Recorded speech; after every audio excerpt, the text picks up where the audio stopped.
Hi, Emma. Thanks for the time today. Just now that these friendlies are here, once upon a time this was going to be a two-game series against China. It's now China and Japan. Yeah. When that happened, did that shift any prep for naming the roster, prepping for opponents, and what are maybe some of the opportunities that you're looking for this team to capitalize against China specifically? No, I mean, the bottom line is it doesn't matter the opponent. It doesn't change our thinking.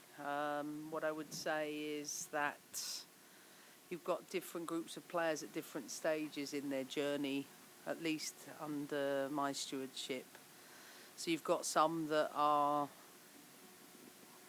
accustomed to the ins and outs of what we're looking for, to some that have had exposures from January, so 2 or 3 camps, and then you've got some who maybe their first time. So there's quite a lot they have to pick up within that. So some, and we just had this really good game back at the hotel in and around sort of checking their understanding for things. What I would say is that we've got such a great group of senior players that really help facilitate that process. Well, that's the main thing. And our objectives haven't changed. We are to utilise this camp and the next camp as giving opportunities to players that have less experiences. And that's not all at once. Sometimes it will be coming from the bench. Some cases it's been to put them with the 23s. They play against Germany today to see that. So our objectives haven't changed. And tactically, yes, it's a different type of opponent. You're not playing Brazil, who are player for player, or Japan, who were more experienced than us. You know, China play a very organised 4-4-2 where we have to be dynamic in our rotations in a structured and organised way. So I think it's a much different test, and I think it will be the same for Jamaica. Over here on the left and then on that. Hi, Emma. About a year ago here, Lily made her national team debut and scored. I guess I was just curious, like, what have you seen from her over the past year, and just how have you seen her develop since that time last year? I mean, I think, as I keep saying to everyone, she's 17. She's still, she's got a couple of years of experience as a professional. I think the next 2 years of development will be important for her. I think it's been an unbelievable development pathway for her to be at Ajax. That, for me, has been, I think, advanced her positional play in a way that I think makes her stand out beyond her years. She's physically developed in the last 12 months. Tactically, in possession, when she plays for a club team, they generally have the ball against sort of mid to low blocks. So I think she's developed that side of her play. And I think for us, playing against opponents like Brazil and Japan, extremely high-level games that will serve her well in the future. But as I always keep saying, she's got a lot of development to do, and I think it will be up and down. And I think they will see really good moments, and I think we'll see in different moments. I think it's what you can expect from a 17-year-old. But she's got unbelievable maturity and coachability, and someone who I know is going to become an important part of our programme, but I'm invested in that development, and we have to be patient with that, considering her tender age and her lack of international and high-level experience. Hi, Emma. After the roster announcement, you mentioned wanting to put Giselle in without Trinity and Yasmin now, no Giselle. What do you want to see from this group of attackers that you have right now? Well, again, from Michelle Cooper to Ali Sentner to Alyssa Thompson, Emma Sears, these are players that don't have a lot of experience at this level. So the only way you get that experience are these exposures. But we can't expect a finished product from any of them. I think there's still... I've said this quite a lot, and I've noticed this both at our level and at the league level. There's a really, really experienced group, and then there's first year and second year pros.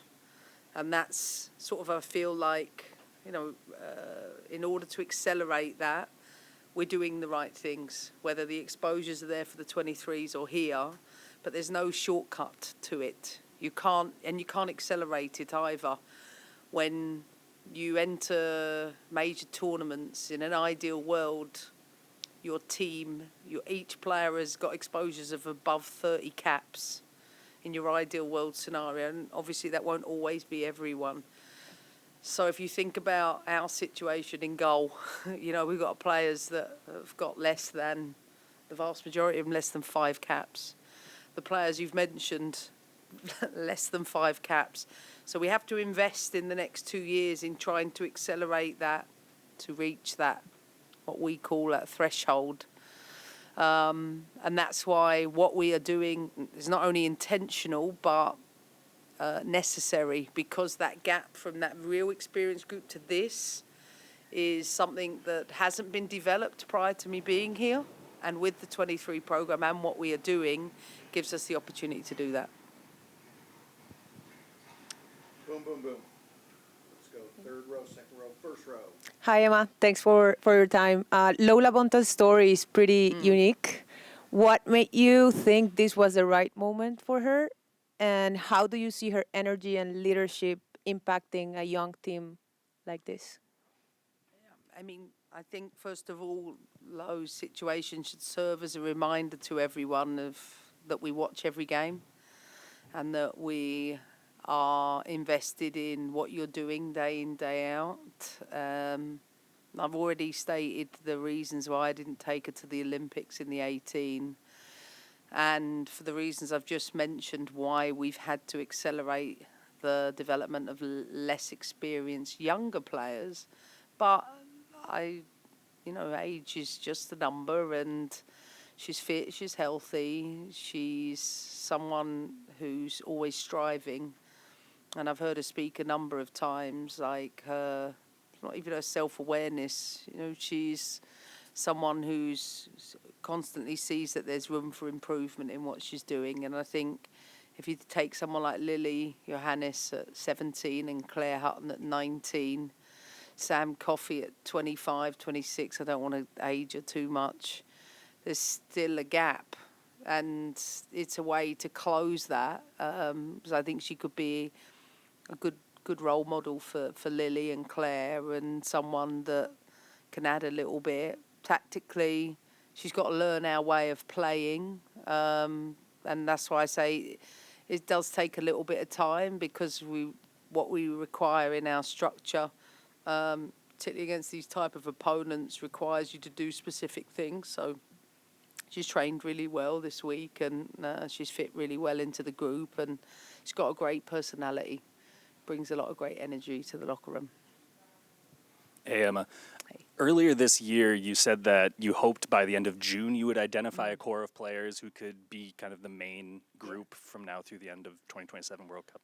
I'm just wondering how you feel that process is going, and if you feel like end of June is still a realistic target for that. Thanks.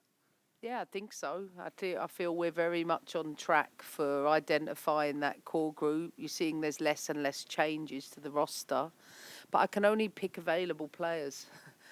I can't, people will often ask me, why isn't this player in? Well, a lot of the times they're unavailable. So it's important not to get too drawn in on the identifying 23 players. The pool has to be bigger because of injury, because of illness, because of pregnancy, because of whatever. That my job is to develop a larger group of players that by the time we reach tournament setting have been given the right exposures to put ourselves in the best position possible. So I think we're on track with that. And we also have the under-23 program. I've said this so many times. Think about Jaden Shaw, Corbin Albert, 20, 21 respectively, being accelerated from youth football to senior football without that step. Sometimes I think we expect so much from them, and they're still inexperienced players that maybe need a little bit more time in that age group category in the right moment. So I think we need to remain patient with the squad. I've seen so much development even this camp I always view things tactically, like how well are our players understanding what we're asking and how well are they applying them. And I think we mustn't get caught up on the results. I saw signs of good progress in the second game again last camp with Brazil. Yes, don't want to lose games like that, and you've got to close games out better. But, better learn that now in a certain way. And I think we're trending in the right direction. Hi, Emma. Similarly, now that you've gotten through the first year where you've opened these development pathways that weren't really there before, how do you hope to just evolve the team and keep developing the player pool in the next years to come? Well, I think it's fair to say one of the things we've done over the past 12 months is almost take WNT and YNT and put them together. I work closely with Tracy Kevins to identify the best route to the top for all of our players, and I think that's been one of our. There's been a lot of big work that's been going on behind the scenes that will, I think, provide that platform for years to come. And as I've said before, the first was levelling up the youth level, the youth national team programming and 23 programming. But we've also repositioned the under 23 programming, and in a way that it's not just a halfway house between 20s and the seniors, but actually, if we can identify playing, tier A opponents, that this is something necessary as opposed to, say, leaving players sat on the bench for 12, 18 months. So I think the levelling up of the programming, I think the WNT strategy in and around how we're positioning things through the female lens, and there's a huge amount of work that's going on in the background, developing insights that for years to come, I hope will influence everything from coach education to ensuring we've got female health insights in each and every one of our camps and longer term across the whole ecosystem.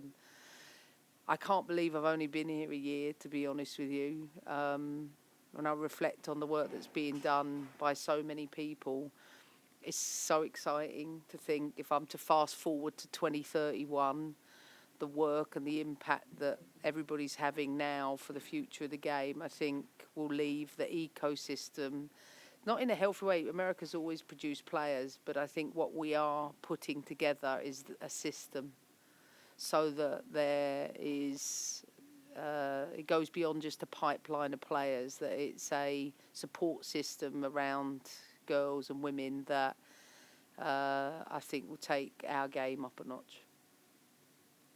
And the 20s kick off in about 75 minutes. I'm going to let the 23s kick off a little bit after that. So a lot going on today. Any more questions in the room? We got a few more minutes. We can go back to Sandra. She made the trip. I'm here. Emma, in reaching this milestone in 1 year, what would you say is the biggest thing that you have learned about yourself in this year-long journey with the team? Oh, wow. I think the biggest thing I've learned is that you've got to maximise the moments you have with the players, because you have so few. And I've learned that it's not, there's multiple ways you can maximise that, and not just when you've only got 10-day camps and big chunks in between. Like, be innovative about how you can accelerate learning. I've always enjoyed innovating ways in doing that, but I definitely think maximising the moments is the thing I've learned the most. You cannot waste a single session, a single opportunity, because you have so few of them at international level. And surround yourself with amazing people. I said it to Denise this morning.